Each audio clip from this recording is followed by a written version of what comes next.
I start with a quick recap of what we did yesterday. So we introduced Anderson localization, which is a transition for the properties of the eigenvalues and an eigenvector of Hamiltonian, which described as a non-interacting particle in a disordered environment. And the simplest choice, the Hamiltonian, is this one, which is called the Anderson type binding model, where this, so minus T, just an energy, kinetic energy state. Delta is the adjacency matrix of the lattice that we are considering. Yesterday we talked about the adjacency matrix of generically d-dimensional Euclidean lattices, and D is a random matrix which contains the disordered potential. It's the simple choice is to take it 0 everywhere and only random IID random variables on the diagonal. Okay. So for this model, we have a transition, say large enough dimension, say dimension larger or equal than 3. There is a transition as a function of the disorder, for instance. So for instance, in dimension 3, the phase diagram of the model looks like this. So this is the energy of the eigenvector that we consider, and this is the disorder. And these two lines, which are represent the region of the space in which we have eigenstates. So they are called the edges of the band, of the spectrum. So outside there is no eigenstate. And there is a line which is called the mobility edge, which separates extended state, a small disorder, and in the bulk of the spectrum, in the middle of the spectrum, from localized states, Anderson localized states.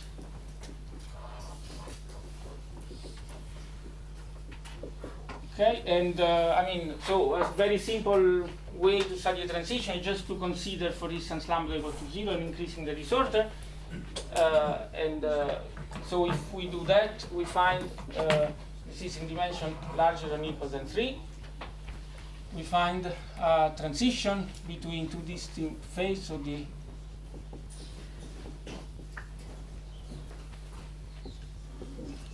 so in the extended phase, the wave function are essentially plane waves that have coefficients of order 1 over the volume, mostly everywhere, essentially on all the nodes of the system, with, of course, random fluctuation induced by the disorder. And in the Anderson localized phase, the wave function are instead exponentially localized. Okay, so they only occupy a finite portion of the space. So over a characteristic length, which is the localization length. So here the psi x square modulus is of order 1 over n everywhere with some fluctuations, and here psi x square is of order 1 on few nodes, on few positions, and 0 everywhere else, or exponentially small. Okay, and of course this has a strong impact on transport. So this phase is diffusive. We have diffusive transport, finite conductivity. This phase is an insulating phase. So if we put an electron here at the beginning, it will stay confined in this part of the space, and we cannot travel the whole system, so there is no conductivity. And so these properties of the coefficient of the wave function so manifest in a completely different behaviors of the moments, of the average moment of this wave function. So we can compute generic moments of this wave function to the power q. These are called generalized inverse perturbation ratio. And we've seen that for q larger than 1, they go to 0 with the system size. So they all vanish in the thermodynamic limit, while for in the Anderson localized phase, they are order 1, and in fact they are they contain this number of order 1 depends on the localization length. Okay, and then the other thing that I mentioned is that there is also this transition also manifests in the statistics of the eigenvalues. Okay, so here there is the so-called level repulsion, so meaning that since the wave function live everywhere in the space, two neighboring wave functions, they repel each other, so the eigenvalues interact in some way, and in fact one finds that the statistics of the spacing between the eigenvalues is described by random universal ensemble of universal ensemble of random matrices. So for this Hamiltonian, it would be the corresponding ensemble would be the GOE, Gaussian orthogonal ensemble, while here it's like, so there is absolutely no correlation between energy levels because eigenstates close in energy are localized typically around very different points, and so they do not interact. And so the statistics of the eigenvalues is like throwing points at random, right? So here we have GOE statistics, and here we have Poisson statistics.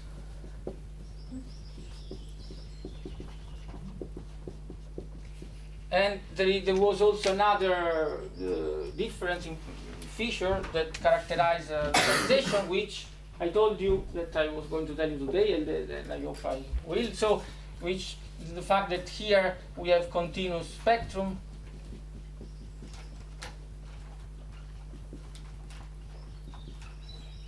and here we have point spectrum.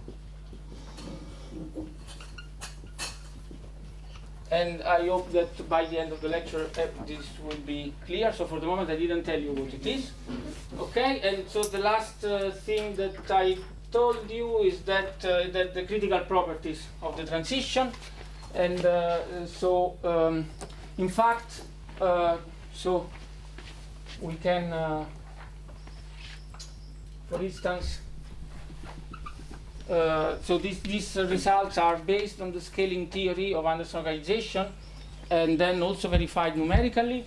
The localization length diverges with an exponent nu equal, so C log behaves as 1 divided by W minus WC to a power, so exponent nu, which depends on dimension. Right, and this exponent nu in fact controls everything else. In fact, it's the only relevant exponent for Anderson localization. Okay, so for instance, this IQ here, the IPR, for instance, I2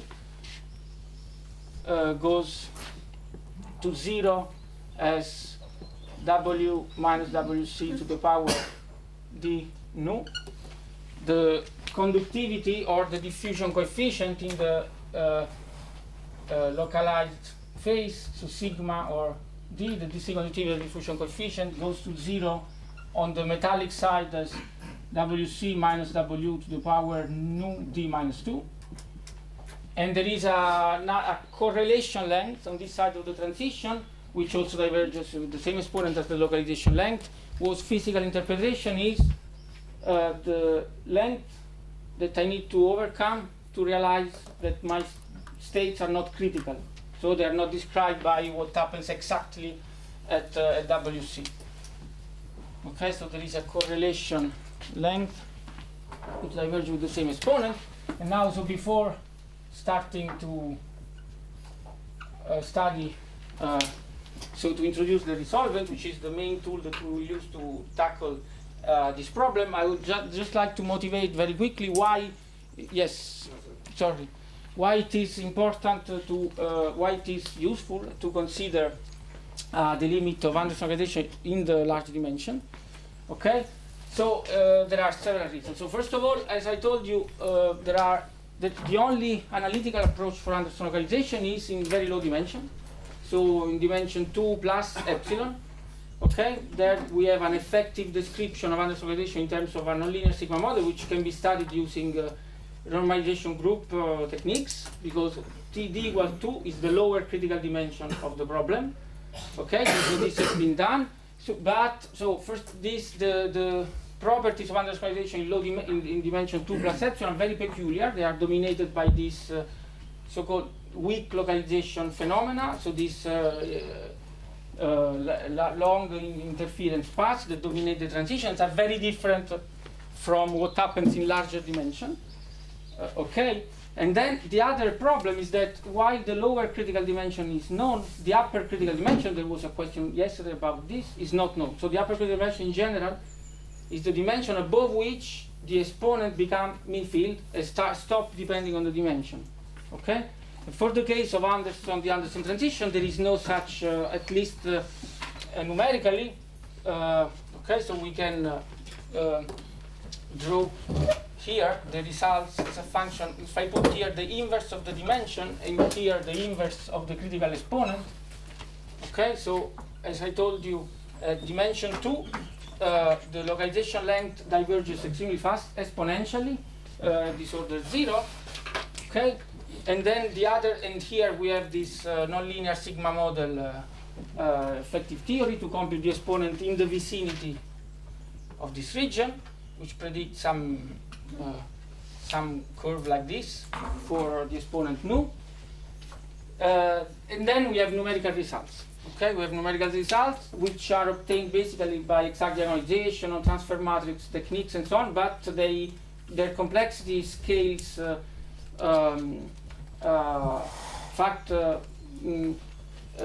so I mean, increasing the dimension becomes harder in a very bad way, in the sense that, and so results are available only basically in dimension down to 6.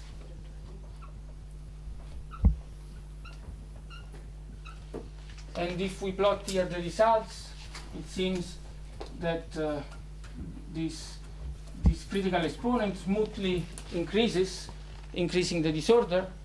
Decreases, increasing the disorder, and shows no sign of saturation. Okay, so for instance, for the Ising model, you should find the exponent that do this, and then from dimension 1, and then saturate at dimension 4. Okay. I have a question. Yes. Experimentally, how do you realize dimensions greater than 3? No, this is numerical simulation. In dimension 6, it's only numerical simulation. So Anderson localization has been studied experimentally in several settings. But of course in dimension 2 and 3. Okay, there are, yes, yeah. But numerical simulations have been done down to dimension, up to dimension 6. And so there is no sign of saturation. And so there is also, and this nonlinear sigma model prediction doesn't seem to, even it has been calculation done at 5 loops, doesn't seem to reproduce none of these results. And also, as I told you, the physics of weak localization is very different from Anderson localization that we find here. So there is another limit, another case in which Anderson localization can be treated analytically, which is precisely what we would like to do in these lectures, which is, yes, which is Anderson localization on tree-like sparse random graphs, okay? And I would like to, maybe some of you already know that these graphs represent, or should represent, the infinite dimension limit of a problem defined on the lattice, and I'll come back to this point. And so we can compute, if we compute the exponent, which is 1/2 on the beta lattice, it seems that all these points seem to extrapolate to the result of the beta lattice on this random tree-like graph that we will introduce later. Okay, and so also other arguments seem to suggest that in fact the upper critical dimension of the transition is infinite. So since there is no upper critical dimension, the exponent will keep evolving with the dimension and will never saturate, and will just approach the result that we find in the beta lattice. And here we have an analytic solution. So this analytic solution here, which is the one that we are going to discuss, so it's interesting. So beyond the fact that there is no upper critical dimension, so that's just infinite dimension limit of the transition. Also because having an analytic solution is very important, and in fact this analytic solution all really helped building our current understanding of Anderson localization. So it has importance in this sense, and also there are several still some open problems related to the solution on the beta lattice. for instance, the fact the solution of the Bethe lattice do not verify the scaling hypothesis. So we will see the critical behavior of the Bethe lattice is very, very peculiar. It doesn't fit into this description. And this is a bit puzzling. So in the sense it seems to be the infinite dimension limit of this transition. But then when we go to the Bethe lattice, this picture doesn't work. And also, recently, the interest around about this problem also grew again due to the fact that there is a connection between the problem of single particle organization on three lattices and a more complicated problem, which has been mentioned yesterday during the presentation, which is called many-body localization, which is localization in presence of interactions. I hope that towards the end of these lectures, I can tell you something about this analogy. But I mean, just to motivate why studying Anderson localization here in the limit of infinite dimension, it's interesting. That's what we would like to do next. Okay. So today the plan is to introduce and study the properties of the formalism that we need to study Anderson localization, which is the formalism based on the so yes. Sorry, but so now there's no mathematical argument that confirm this. There are some mathematical arguments that say that 2 should be the upper critical dimension. That there should be no upper critical dimension. There are some mathematical arguments, but there are also some other. This is still debate. There are some other arguments that suggest that upper critical dimension should be 6 or 8 or 4. Yeah. So I would say that there is more or less a consensus on the fact that it should be infinite, but I don't think that there is a final proof of it. Yes. So when you said that in D equal 1 and 2, you're always in the localized phase? Yes, That's yes. only true in the strict thermodynamic limit, I guess, again, right? Okay, all what I'm saying here is only true in the thermodynamic limit. Okay, and is there any kind of qualitative explanation why there's this difference between D2 and 3? Qualitative expression, yes. Yes. So this physics in dimension 2, it's related, it's called this weak localization phenomenon, and it's very peculiar also in the light of the scaling theory and so on. But why? I mean, it's based on the statistics of the paths that come back to a certain point into D. So it's similar to the properties of random walks, if you want, into D and larger dimensions, which are different. So that's the qualitative idea behind. So yeah, really Anderson localization is a phenomenon that it seems, the critical property seems to smoothly cross over from 2 extreme situations. This weak localization phenomenon towards the properties of the Bethe lattice, which are instead quite the opposite of it. And it seems that increasing the dimension, you go continuously from the one to the other without no saturation. Okay, so the 2 limits can be treated analytically, but there is no analytic approach in between. And the properties in finite dimension larger than 2 seem to be more similar to what's found on the Bethe lattice, although Bethe lattice has some strange features compared to what happens in small d. Yeah? I have a question. Yes. So this, the fact that there's only localization for D smaller than 2 Yes. reminds me of this Poljar's recurrence problem in random walk. Yes. Where the I think that's precisely the reason. You have to, yes, in low dimension, yes. So like there are some well-known results for this return probability. Sorry. There are some well-known results for return probability for random walk. Yes. And it's known that in 1 and 2 dimension it's recurrent, whereas in higher dimension. Exactly. That's what yeah. So from there, isn't it possible to extrapolate that result? No, yeah, because the physics of the paths, in fact, and the random walks only controls this weak localization phenomenon. Okay, here is different. That's what I'm trying to say. It's different. Okay, so it's not. It's a kind of different physics.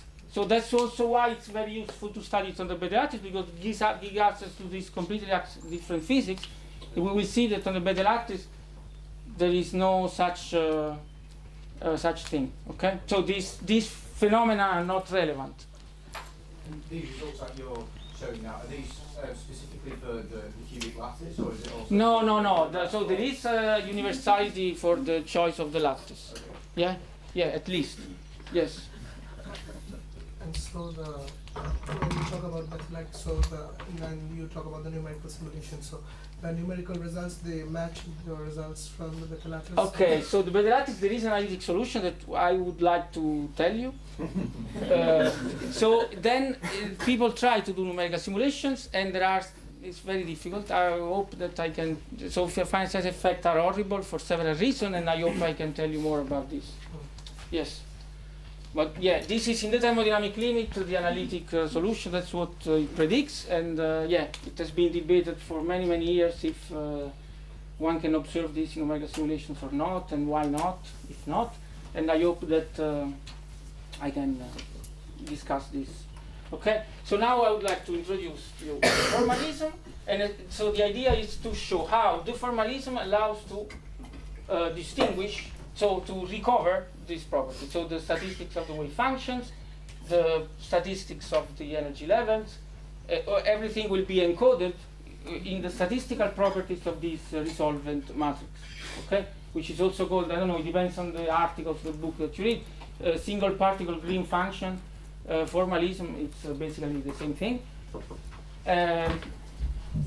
Okay.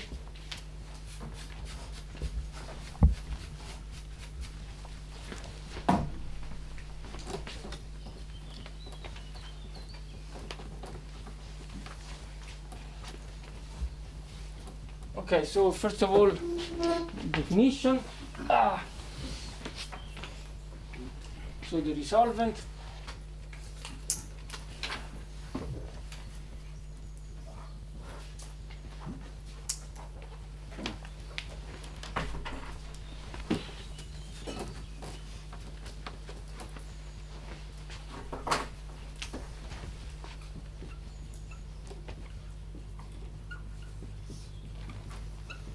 Okay, so let's consider Hamiltonian. Okay, so I mean this formalism is particularly useful for non-interacting particle, but can be generalized to any operator, Hermitian operator. So let's assume that we have an Hamiltonian that for us will be this, but can be anything. And okay, so it has a complete set of orthonormal states. Okay? Yes? So these are the eigenvectors, these are the eigenvalues of the Hamiltonian, and the resolvent is just defined in this way. So it's a matrix, it's an n by n matrix, which depends on a parameter, on a complex number z, which is defined as this z times the n by n identity matrix. Or it depends on the Hilbert space that, on which this Hamiltonian act, but so it's an identity operator on this Hilbert space minus h, minus 1. Okay? So basically you have to it's your original Hamiltonian, you have to subtract from the diagonal z, complex number, and then you have to invert it. Okay? Yes? So if you want another way, is that the elements of this matrix should solve this equation.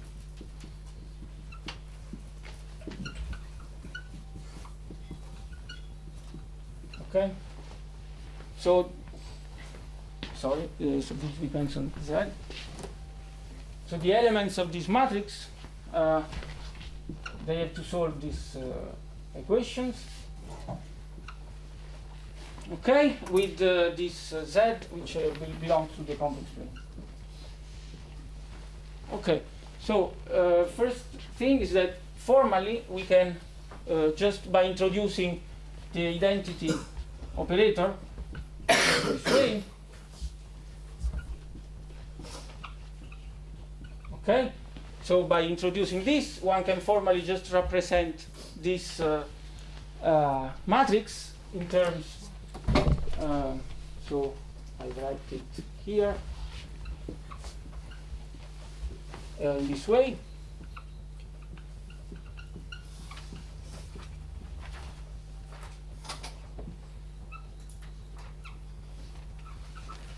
Okay, so this basically means that a formal solution of this equation can be just obtained.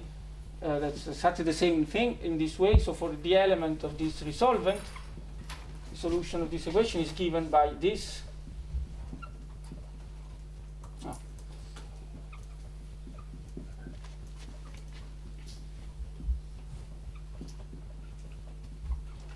Okay, so if we know all the eigenvalues and all the eigenvectors of the resolvent, we can express it in this way. Okay, great. So so you see immediately that this. So if I take the complex conjugate of these elements, right? So I just have to invert the star here and take zeta star.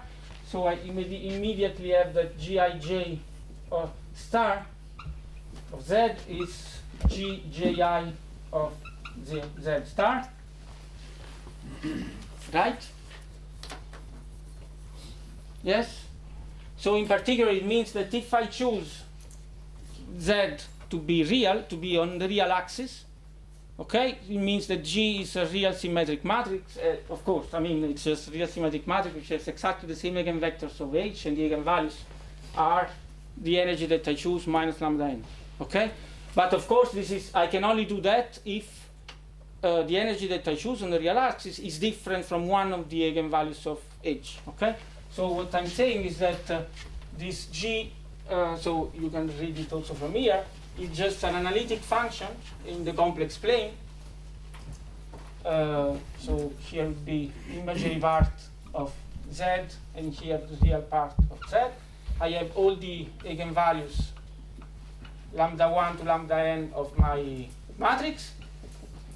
Okay, and the elements of the resolvent are all analytic functions in this plane, and there's just simple poles on the real axis where I have the eigenvalues of H, right? Yes?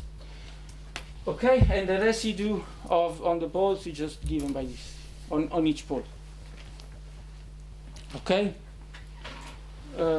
Great.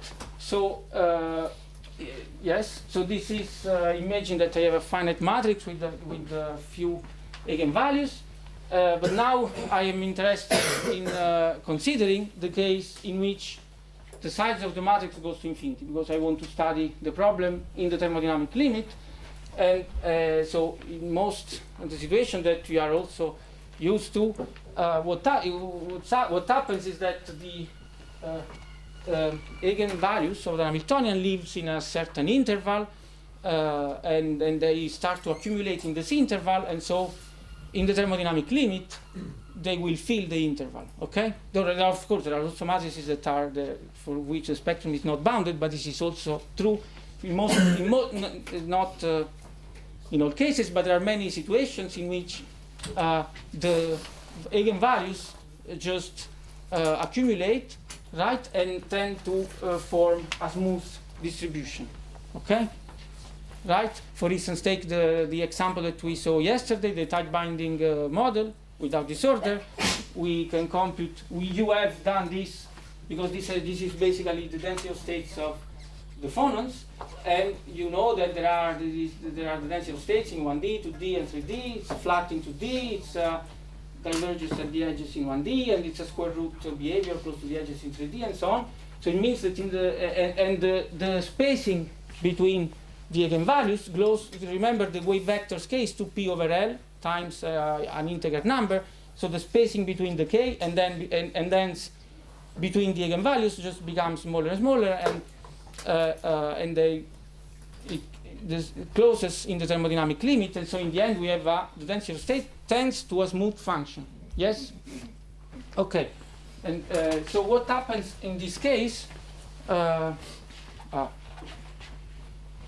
In this case, in the thermodynamic limit, imagine that I have a line on the real axis where my spectrum, so the eigenvalues of the Hamiltonian live. And then one can ask what happens there, right? Yes. And in order to understand what happens here, one can use a kind of limiting procedure. So imagine that I fix a certain value of the energy, lambda, that I want to scan, and I fix lambda, and I can come from above and from below, okay, at a fixed lambda. So the way of doing this is to basically take the, sorry, so I have to erase this, but okay.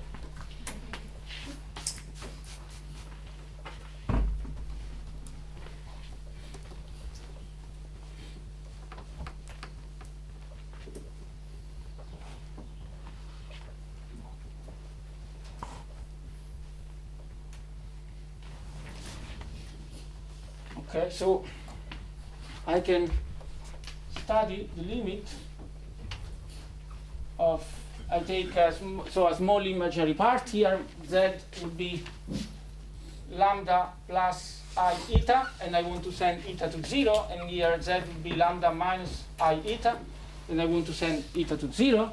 So limit eta going to 0 plus of g, say ij, of lambda minus or plus I eta.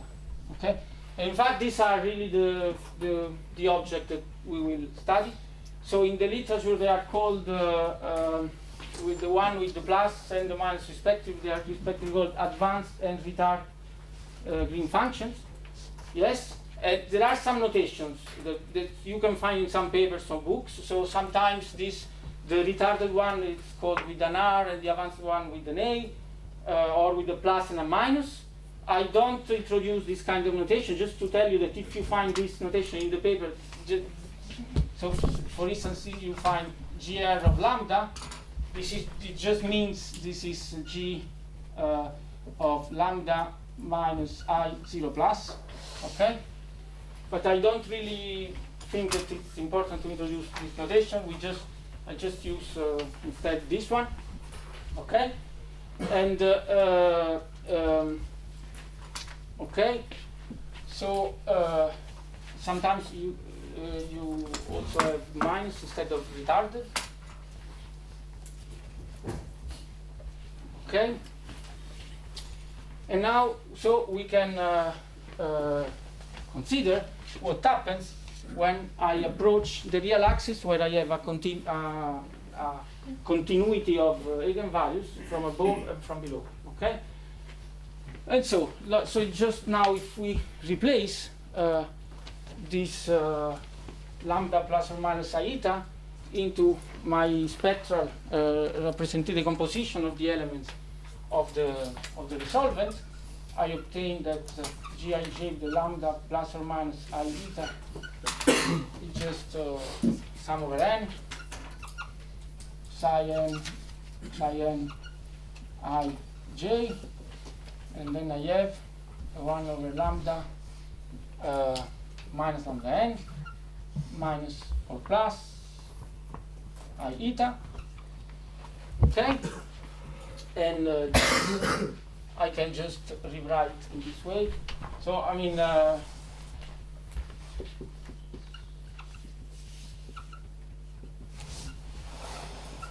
this is lambda minus lambda n plus or minus I eta divided by lambda minus lambda n square plus eta square, right? So the real part is given by this, and the imaginary part is given by this. Okay, so now if I compute, what I'm interested in is understanding what happens when I come from above and from below. So a natural thing to do is to consider the difference between the two. Yes? So I can compute G of Ij lambda minus I eta minus G Ij lambda plus I eta. And so I immediately realize that, yeah, if you want, the real part is the same, and it cancels, and the imaginary part is just an opposite sign, and so it becomes twice what is written here, right? So it's just 2i sum over n psi n I psi n j star eta divided by lambda minus lambda n square plus eta square. Okay? Yes. Fine. Questions? Okay. And in particular, so this is so due to the property of the green function. So you see that the retarded green function is just the complex conjugate of the advanced one. So this is just 2 times the imaginary part of the retarded one. Okay. Yes. And in particular, I can also do this for the diagonal elements. And what I obtain is that GII the lambda minus I eta minus GII lambda plus I eta, which is equal to 2 times imaginary part of G lambda minus I eta.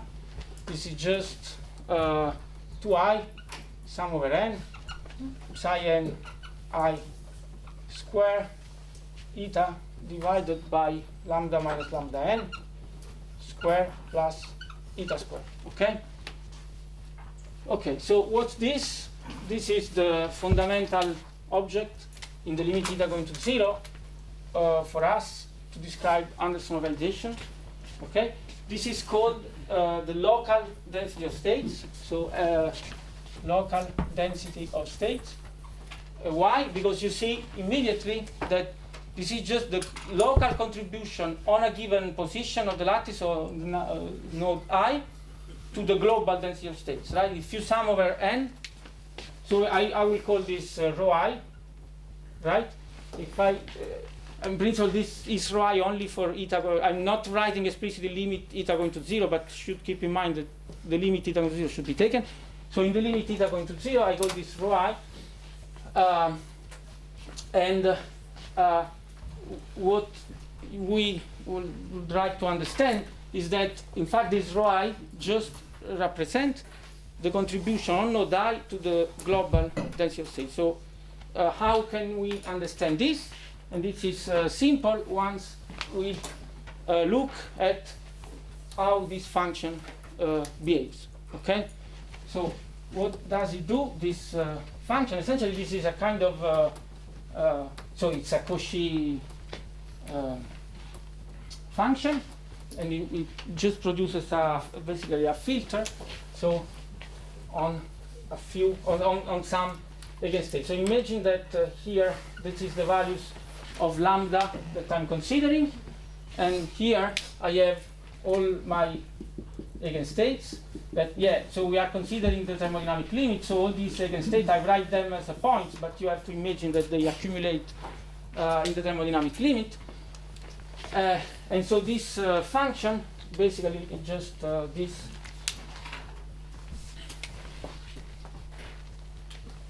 Right, so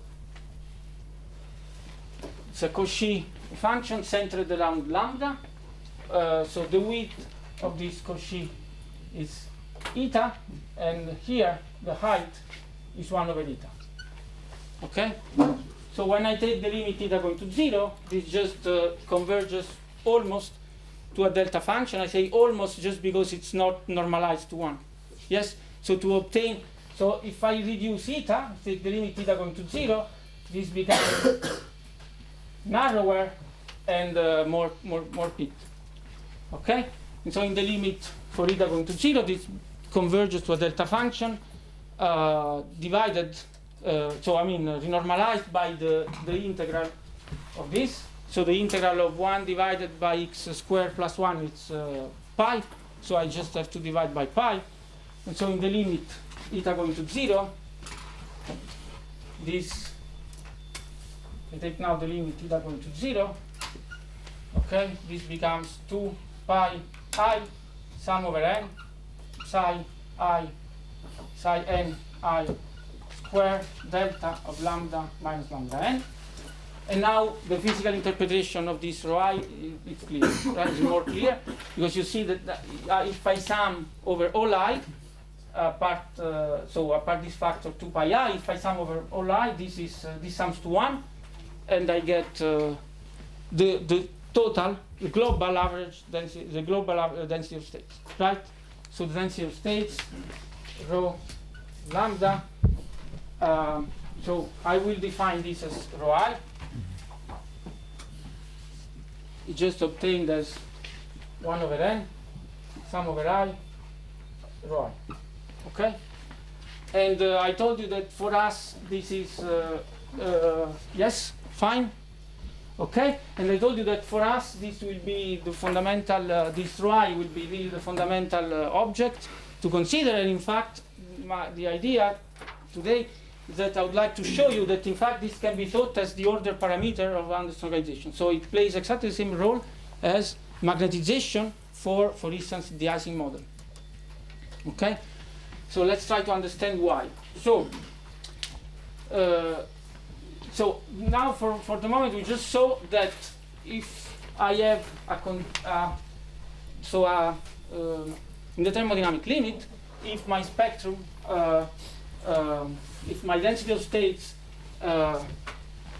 becomes a smooth function, so I have a line where on the real axis where the eigenvalues accumulate, and so if I come from above and from below, I find this result. Okay, but now the next task is to understand how these things behaves, and to do this we have to distinguish two situations between delocalized and localized eigenstates, because you will see that this thing in these two situations will behave in a completely different way. Okay, so that's why it can be thought as an order parameter of the transition. So let's start from the case of imagine that I have delocalized eigenstates. Okay, like the one that we discussed yesterday. So maybe yes. Sorry, just before we move on. Yes. So I understood why this base of states is important, but why did you have to define this green function and all of that? Yeah, to arrive at? that's yeah, exactly. I would like to. The aim today is to make you understand why it is important to go through this green function. Okay. Yes. Okay. So yes, exactly. So there are two reasons I can anticipate to you. So first, and this green function, the statistics of this object encodes all the properties that all the allow to access all the diagnostic and hallmarks that allow to distinguish between localization and delocalization. First reason. And for us, second reason is that when we consider the Anderson model on the Bethe lattice, we will be able to compute, in fact, this object. So if we can compute this object, if this object contains, right, allow me to distinguish between Anderson and localization, so this is the way that we want to follow. Yes? Is there a particular basis we have in mind here, normally, or not? For the GII, for example?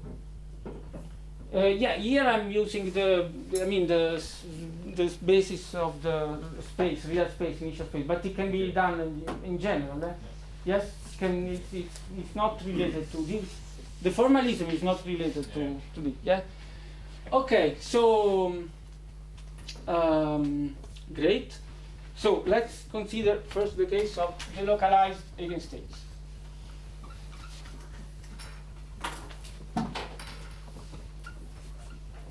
Okay, so let's look at this rho I. So sum over n psi I n I square eta divided by eta squared plus lambda minus lambda n squared. Okay, so what happens here when I reduce eta? Okay, so for delocalized eigenstates, this object of order some random coefficient divided by 1 over the volume, right? So for each n, yes? But due to this filter provided by the Cauchy, you see that many elements do not really contribute to the sum because they are too far away. the only terms that contribute to the sum over n, right, that are non-zero, this is exactly this green function is exactly this. So the only eigenvalues that can contribute to the sum that are non-zero are the ones which are inside this interval, and which are right, which are also of order how many terms contribute to the sum here are of order n eta. Right? The width of the distribution, and if they are inside the interval, they give a contribution of order 1 over eta. Right? And so in the end, I find something of order 1. Now I try to tell you something, to rephrase this thing in a little more precise way. So for instance, I think a little bit less, more rigorous way to proceed is to consider the integrated density of states. So I can compute the integral between minus infinity and a certain energy level of rho I of lambda, d lambda, okay? And then rho I of lambda will just be the derivative of this, right? How does this Ri behave? It's a function of the energy. Well, so now this delta function just becomes a theta function, right, when I integrate it. So every time, so I start, imagine that here I have all my eigenvalues. Okay, lambda 1, lambda 2, lambda 3, and so on. And I start to, and I increase the energy, okay? So every time that I hit a new eigenvalue, this object goes up by precisely this coefficient. You agree? So this is a step. Yeah? Every time that I hit an eigenvalue, I do a step. Then I hit another one and I do another step, another one and another step. Okay? So both the distance and the height of the step are random variables because for our random model, right? Because the position of this lambda are random, and the coefficient here is precisely psi n on node I squared. Yes? Okay? But both this distance and these amplitudes are both of order 1 over n. You agree? Because for the localized states. So the coefficient of wave function on any node is of order 1 over n, and the distance between two eigenvalues is of order 1 over n. Yes? You agree? And so that's how my integrated density of states, and if I take the limit n going to infinity, this converges to a continuous function. Yes? To a continuous function, then I can take the derivative, and if I take the derivative, I get my density of states, which is a function which depends on lambda of order 1. Yes? Okay? I mean, this is the most difficult conceptually and also more important point that we will discuss. So, I mean, don't hesitate to ask a question if you have some doubts, because if, I mean, this is, yes? So Ra is also of order 1. Yes, yes, yes, because it starts from 0 and minus infinity, and it starts to climb. Yeah, so at the edge of the spectrum, it can be of order 1 over n, and then as soon as you are in the bulk of the spectrum, it's of order 1, because you have done order n steps. Every time you go up by 1 over n, so it's order 1, and in the thermodynamic limit, both the step, the length, and the height of the step shrink to 0 continuously. Yes? Can you again explain why the lambda 1, lambda 2, lambda 3 are spaced by 1 over Yes, of course. So I have the spectrum, say, in this interval, and I have to put n energy levels into these intervals. So, okay, the average gap is of order 1 over n by definition. And in the case of delocalized states, it's of order 1 over n due to this spectral rigidity that we mentioned yesterday. So, for sure, yes? So, the eigenvalues repel each other. So, I cannot have, in principle, there are some cases in which I have fancy situations. I can have multifractal distribution of lambda with all of every type. This happens in quasi-crystals, for instance. But I'm guaranteed that for delocalized eigenstates, this cannot happen. Okay? Yes. So fine. But when the support doesn't grow, No, it can grow. It can grow. grow. But still, I mean. but okay, to have Yeah, so, on so hand, for it the doesn't- model we consider, for this model, sorry, I deleted the Hamiltonian, it won't grow, okay? But we also can consider, so it's bounded by definition for the Hamiltonian consider. But even if it grows, it's the same, yeah? You can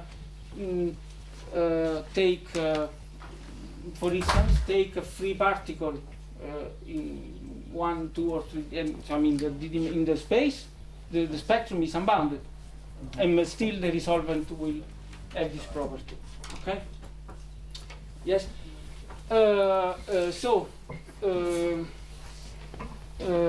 What maybe I'll give you an example of one case like this. So that's the important thing to do. So to understand, so what happens, so what's the conclusion here? The conclusion is that if I have delocalized eigenstates in the thermodynamic limit, which accumulate in a certain interval, what I obtain a discontinuity of the Green function, right? So I started from poles, Green function, a finite n, it has simple poles on the eigenvalues, right? You remember? And then in the thermodynamic limit, when these points, the eigenvalues accumulate to form a continuous line, we obtain a discontinuity of G. Right? So if I come from above, I have a negative. So it goes into the. I don't know how to draw it. So I mean, maybe I can draw it in this way. This is my line of the eigenvalues. If I come, so that's the complex plane in Z. This is real Z. Okay, and if I come from here, this is the retarded Green function.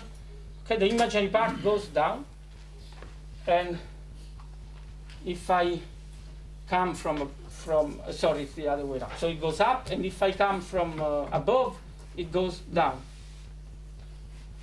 And so I have this discontinuity. Sorry, the drawing is really. I don't know how to. I mean, but you understood, right? There is a discontinuity of the imaginary part if I come from above and from below. It's fine. Sorry, I don't know how to draw it. Yeah, maybe with two. So, right. So if you look at the imaginary part, this one.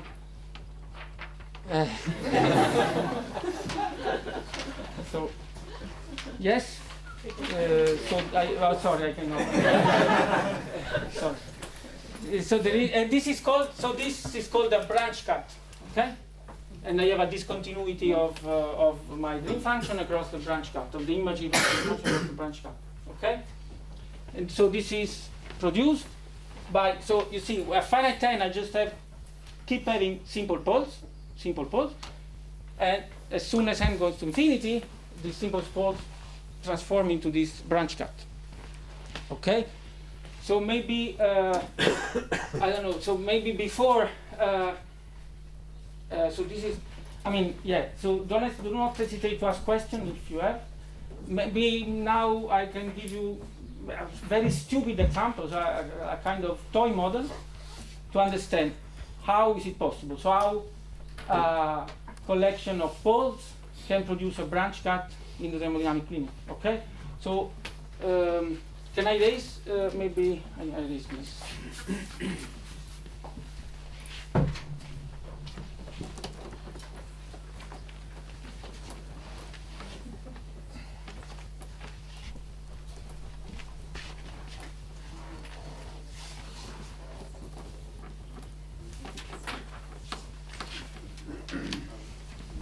Okay, so let's consider a toy model for the branch cut in the thermodynamic limit. Okay, so imagine that I have my Green function on the certain node. I mean, this toy model, the aim is twofold. So first, just allows you to understand mathematically what happens in correspondence of this branch cut in a simple layer setting. And second, in fact, it contains some of the physics that we will see in the Anderson model, but again in a simpler way. So let's imagine that my green function. So again, so at a certain energy, it's given by psi n square delta. So I tell you more details, exactly the same thing that I use.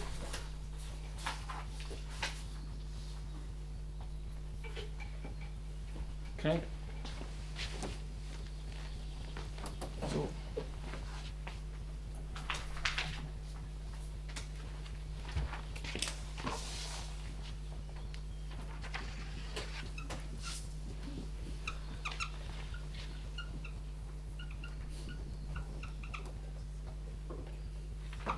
okay, this is just the basic definition, and now so that's just the basic definition. But now let's assume that this coefficient of the wave function have a particularly simple form. Okay, so I will just, that's the toy model part. I assume that psi n of I are also given by a Cauchy, but of finite width gamma. Okay. And the other simplification, let us assume that these lambda n are equally spaced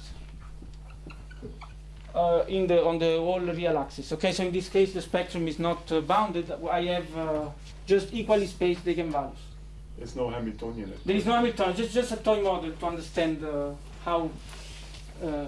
Okay, so this wave function coefficient as a function of the lambda n are just given by this Cauchy. So these are my equally spaced eigenvalues. Okay, and I have a Cauchy over there of width gamma, and of course normalized to 1, as it should. And okay, so if now you will see that something like this will happen also for the Anderson model. Okay, so essentially gamma is the width of the band, the spectral band, that will contribute to the density of states on a given node. Okay. Yes. So. Okay. So now let's take the. So this is a finite 10. I only have again simple poles on the real axis, and now take the n to infinity limit in which all these. So I put more and more of these eigenvalues, and they accumulate on the whole real axis. Okay. Okay. And so let's compute. So let's take the thermodynamic limit, and let's compute GII of z in the thermodynamic limit. So. So there's no I dependence in this? No. But then if you sum over I, Yeah, I wrote it in the form that we saw before with the I dependence, but in fact, just let's take this a toy model. but sum over I has to be 1, no? Why? Because the wave function is normalized? Yes, yeah. So the sum of this is 1. But if I sum over I don't see that this is 1, because there's no I on the right hand side. Yeah, sorry, you are right. So it's not. There is no space. Proportional to that. There is no. No. Sorry. This is just a toy model. So there is no space. Don't think that there is space. This is. There's no I. Imagine that I have. I don't know. I write this just a coefficient. Okay. Cn. Yeah. So which plays the role of the wave function amplitude, but in fact just a coefficient. Okay. So the idea is just to show that how from the accumulation of poles on the real axis, I can get a branch cut, but in a toy situation, so it's not a realistic model, okay? So this is, imagine that this plays the role of the wave function coefficients, but I have no space, no Hamiltonian, it's just a toy model, okay? So we can now go to the continuum limit, so means that the sum over n is just transformed into an integral.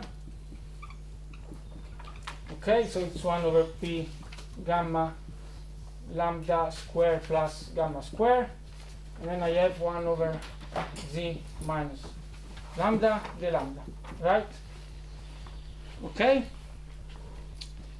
and now I see that now this function, if I think as lambda now as a complex variable, this function has 3 poles, one in minus I gamma, one in plus I gamma, and one in z. So imagine that I start from a situation in which im z is negative, so the third pole is here, and I want to compute this integral. So I can take a contour, I can take a path in the complex plane like this. So it's more convenient. I mean, the result is independent of how I choose the path, but it's more convenient since I have a single pole up to choose it this way, right? Okay, and so just I can apply the residue theorem and compute GII z, which is 2 pi I, 1 over pi, and then I have I have gamma divided. So it's lambda minus I gamma lambda plus, so it's 2 I gamma 1 over z minus I gamma, right? So everything cancels, and this is 1 over z minus I gamma, and this is if im z is negative.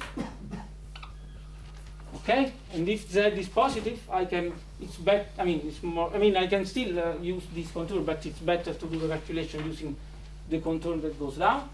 And if you do the calculation, you find the same thing. Sorry, I go below the line, but because it's very simple. Plus I gamma if im z is positive. Okay, so you see that you immediately obtain a branch cut. Can you see last time? I mean, so if the imaginary part of z is positive, if I do this integral, I obtain 1 over z minus I gamma. And if the imaginary part of z is positive, I obtain the same thing with the plus. Okay? So I have exactly what I described before. Okay? So a function that in the thermodynamic limit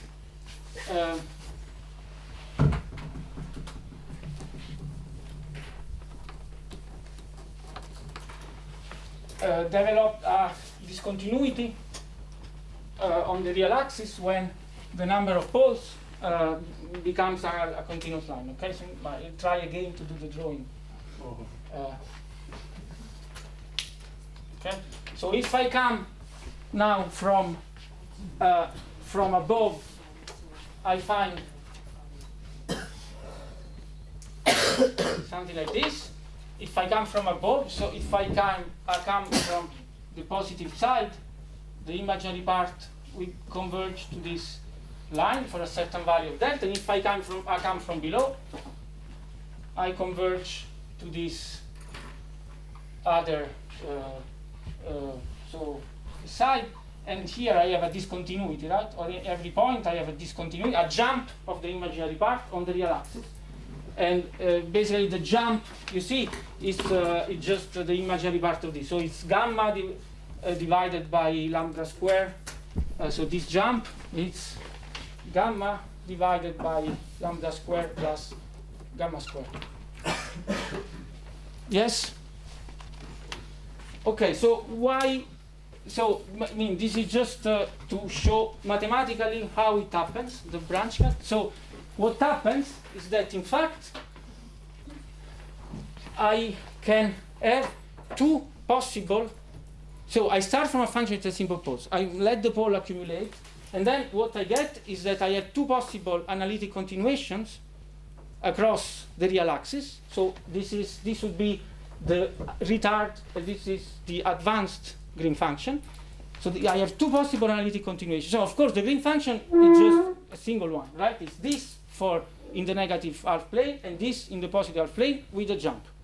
But I can analytically continue it on the other side, and if I do this, both the retarded and advanced Green function develops simple poles in the complex plane.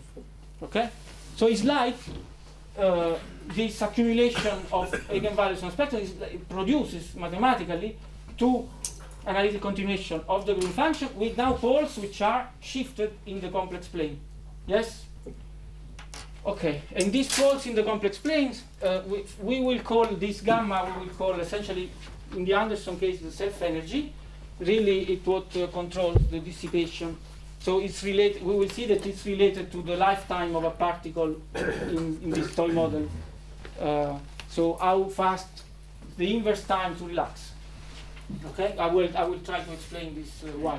But I mean, this, just to say that this toy model, it's I mean, it's very stupid. But in the same way, in the case of Anderson localization from the Bethe lattice, we will find, for instance, that the Green function. So rho I.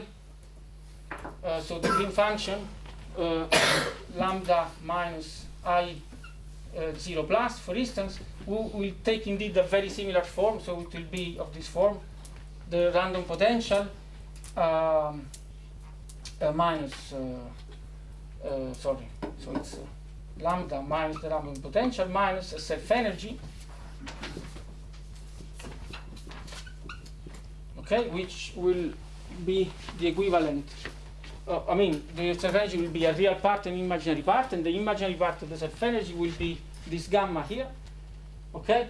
And the fact that this imaginary part is finite in the delocalized phase produces, you see, a pole in the complex plane of the retard, so in the upper complex plane of the retarded Green function.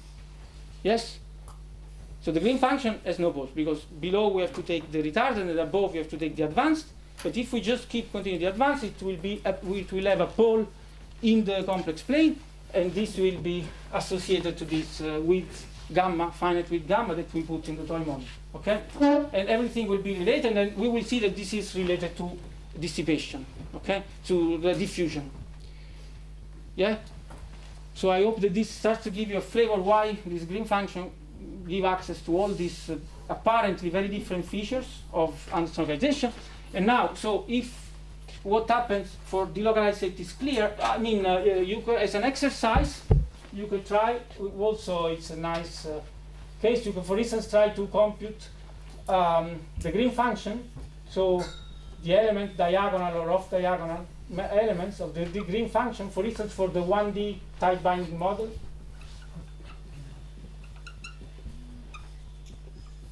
Without disorder, and again, it's a nice example because it's a case that you can do all the calculation and you really see how the branch cut is produced. Okay, so in this case, you don't have to do nothing special because you know the eigenvalues and the eigenvectors, so you just have to plug the expressions of the eigenvalues and the eigenvector directly into the expression of the Green function. So you have the Gij.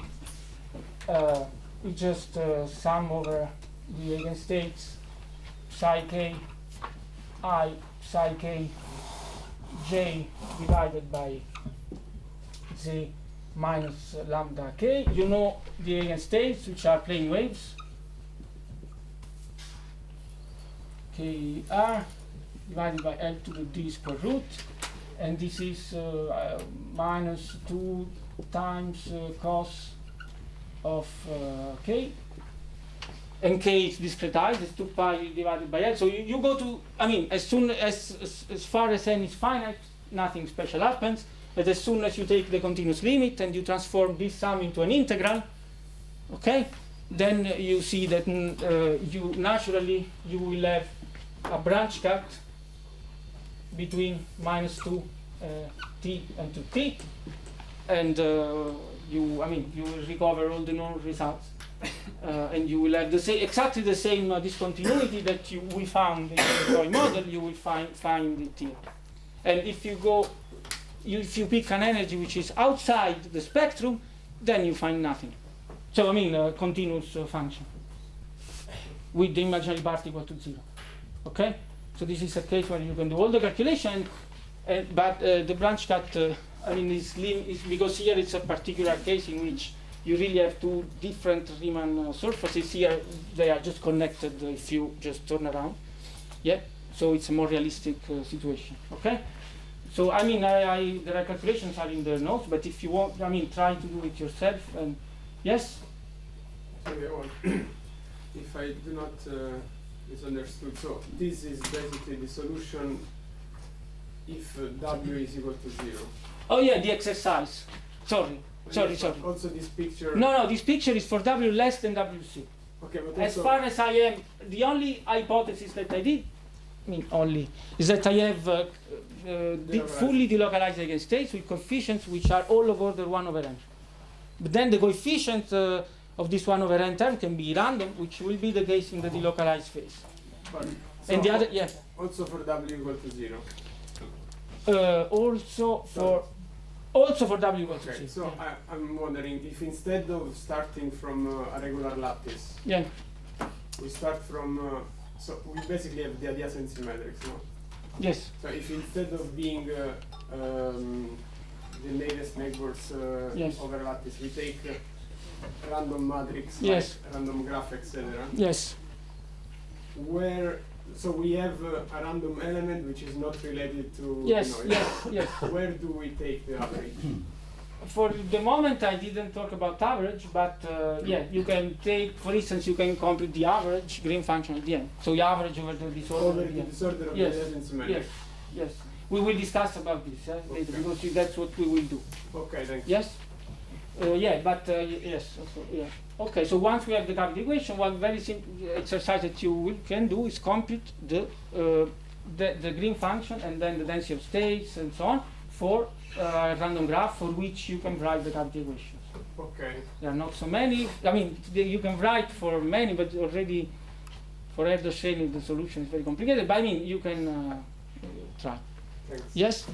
Okay, so now that's the picture is that if I have delocalized eigenstates, I have this branch cut, and this is associated to the so-called continuous, absolutely continuous spectrum. Okay? That's the mathematical name.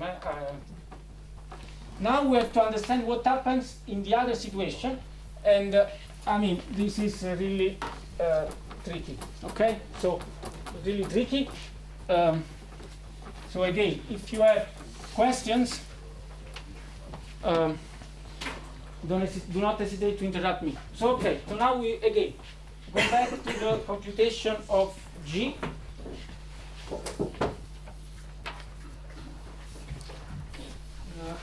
Are 10. Okay. So let's consider Gij, for instance, sum over m. No. So let's consider the local density of states.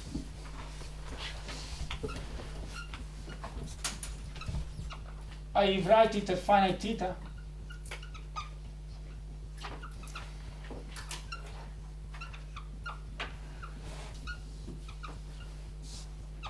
Okay, and now let's consider the opposite limit, the case in which we have. You have a question? No, sorry. Exponentially localized eigenstates. Okay? So remember the picture that we discussed yesterday. So imagine that this is space, and I write the psi squared for many wave functions. Okay? That's a very schematic picture. So here I take the random. I draw the random potential, which is a random variable on every node.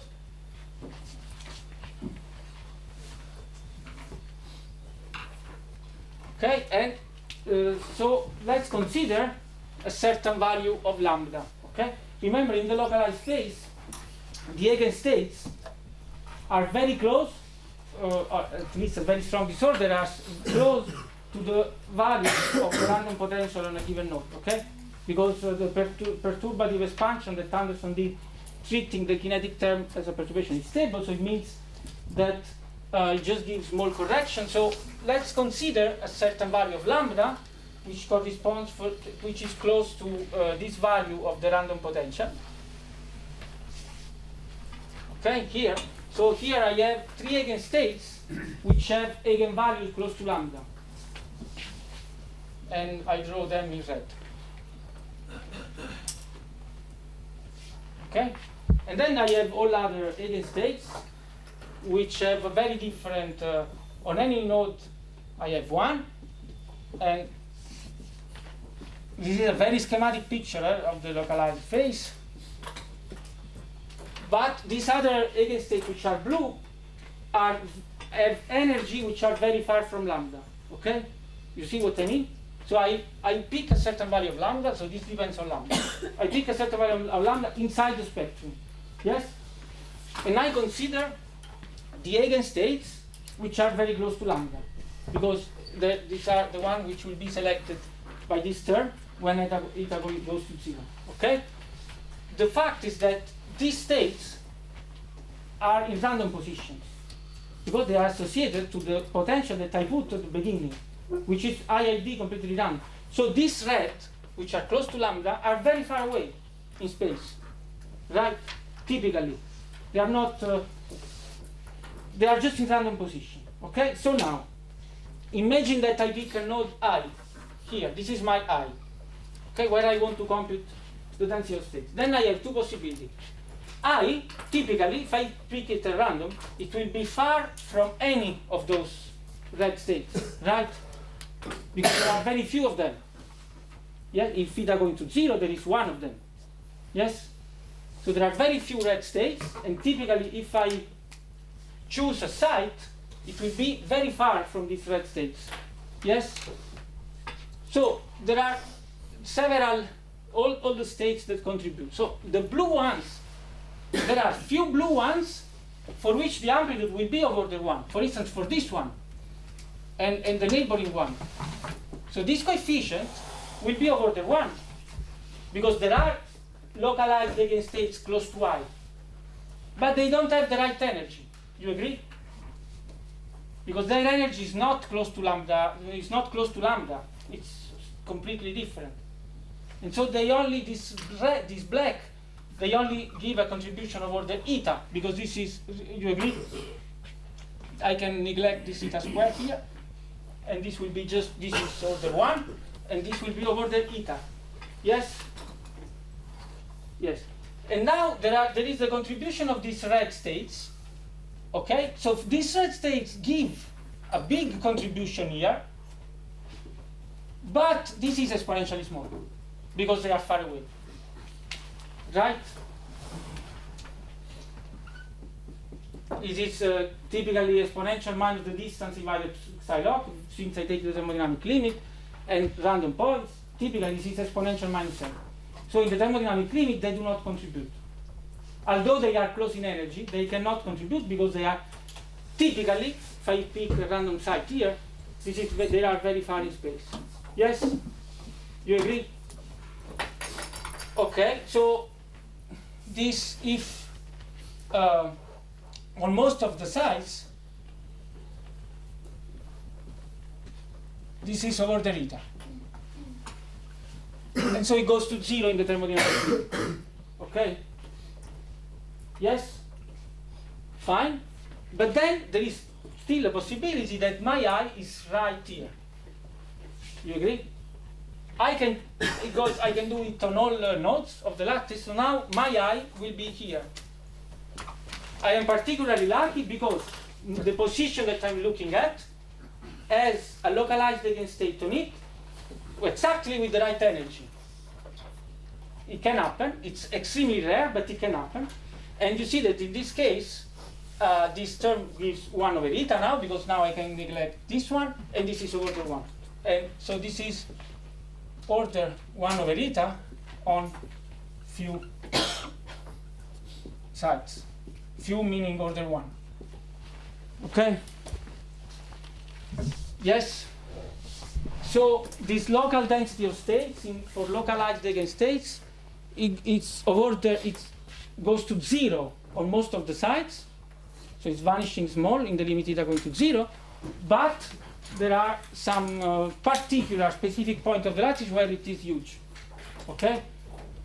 Yeah, so we will come back to the precise description of this situation. So rho I will be described by the probability distribution with the power law tails and with a singular dependence on the parameter eta, which will reproduce this feature. But now, for now, it's a little bit premature. So We will come back on this later. So for now, the things that interest us is just to say that we have this behavior. Again, maybe it's better to, it's more useful to consider the integrated density of states. Yeah, maybe it's easier to understand it this way. So again, so we take the limit theta going to 0, and this is E, and so this delta function becomes a theta function. So again, it's the stair, but now this stair is completely different. Okay? Why? Because imagine, so I take a given node, I start to accumulate to increase E, and I take more and more levels. Okay? So the levels are again equally. I have an average gap of order 1 over n. Okay? Again, this doesn't change. But what changes is that typically, now imagine that I am on node D, okay, at a certain energy, I start to include a new eigenvalue, but this new eigenvalue will be there, very far away. So the jump will be given by this, but this is exponentially small in n, okay? So typically, on most of the sites, I have the stair which goes up, right? This factor, which is psi n on node I squared, typically this is exponential minus n. So essentially in the thermodynamic limit, it doesn't go up. Yes? It's exponentially small. And then at a certain point, I include the red one. Yes? I include the red one, suddenly. This is, imagine that this is lambda 1, lambda 2, and lambda 3. At a certain point, I arrive at energy equal to lambda 1. And now, the jump is given by this, which is on node I of order 1. Right? So I hit lambda 1. I have these very small jumps, and then I hit lambda 1, zoom. I have a jump of order 1. You agree? Because this is psi n I squared of the eigenvalue lambda 1. Yes? And then I keep growing up with this very small exponential factor, and then I hit lambda 2, which is also have a very strong projection on I because it's close by. It's within the localization length radius. Yes? And so I have another jump of order 1, and so on and so forth. So I have few jumps of order 1, and most of the jumps exponentially small in n. So in the thermodynamic limit, again, this function is of order 1, but of course the derivative is not defined.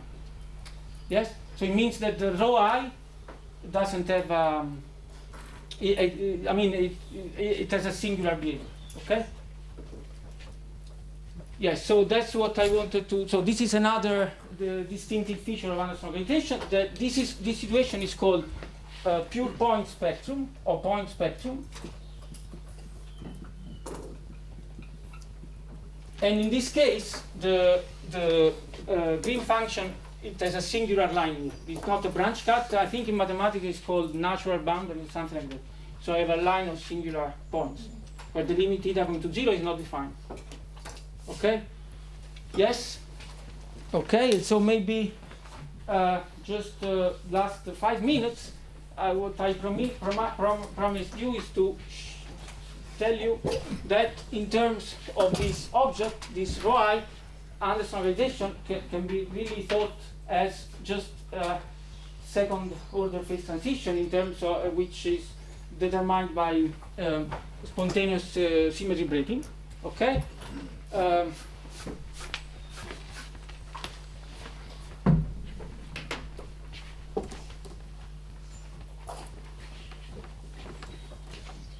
So is it clear? So please ask questions if it's not.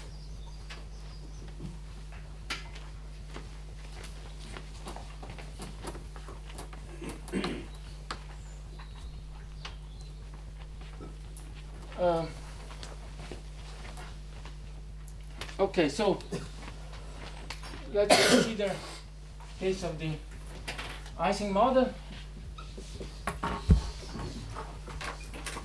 or in ferromagnetic transition and Anderson localization, okay? So for the IC model, you have an order parameter, which is the magnetization. Okay, it's the average of signal node I, and at finite 10, okay, Mi is strictly equal to 0 at any finite 10. Just this is due to the Z2 symmetry of the Hamiltonian. And here our order parameter is this local density of states, which is 1 over pi in GII lambda minus I 0 plus. So I take, of course, a lambda which is into the delocalized part of the spectrum of the Anderson model. Into the spectrum of my Hamiltonian, can be localized or delocalized depending on the disorder.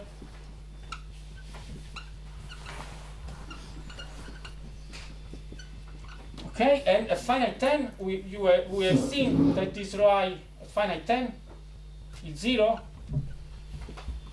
except, of course, lambda must be different from the eigenvalues, otherwise I have these poles.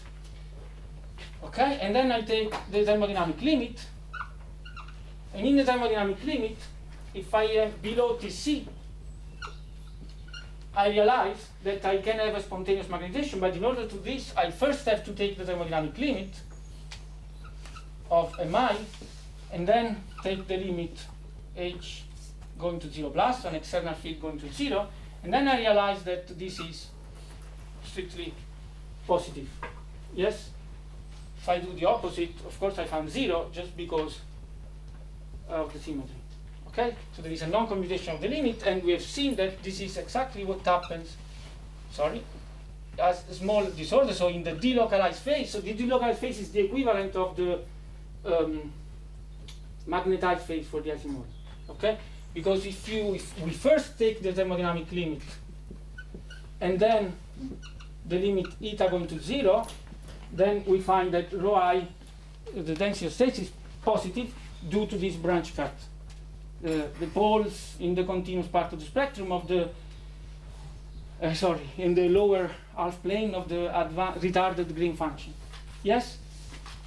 And if I am in the high temperature phase, this is 0, okay? And this is, I would say 0 most of the sites.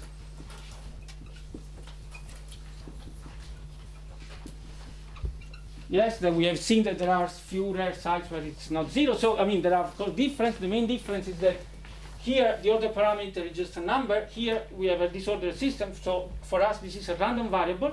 And the order parameter will be the probability distribution of this, not just a number. That's why we cannot say this goes to 0. Yes, but it has this singular limit. Yes? So here when you say n goes to infinity, you mean the system size? Yes, sorry. N is the volume, system size, yes. Always, yes. So on the left hand side, like T is something which you can control externally, right? The temperature.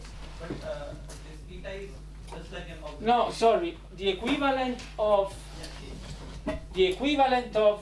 H is eta. But H is something you apply Yeah. outside, Yes. like the magnetic field. But eta seems just like an auxiliary Yeah. mathematical variable. Yes. With no clear. Yes, it's true. But okay, I can tell you a little bit more about this. So even at finite 10, there is a way to see that if I am in the thermodynamic limit, I would develop a continuous spectrum. Okay? Yes, there is a way, even experimentally. Okay?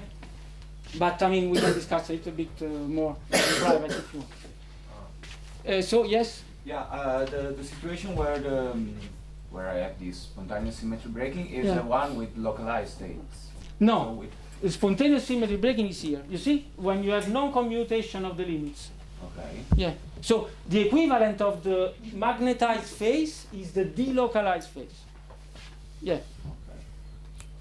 I have to think about it. Yeah, I know. So the equivalent of the paramagnetic phase is this phase. And so I think the time is over, right? And so yeah, let's continue tomorrow. Yeah.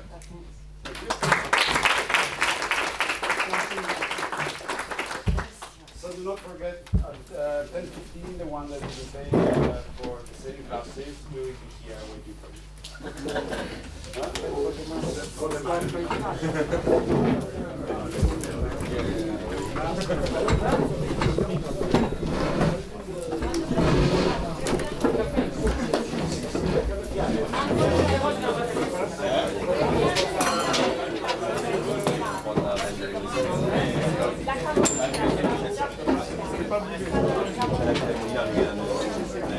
Oh, really?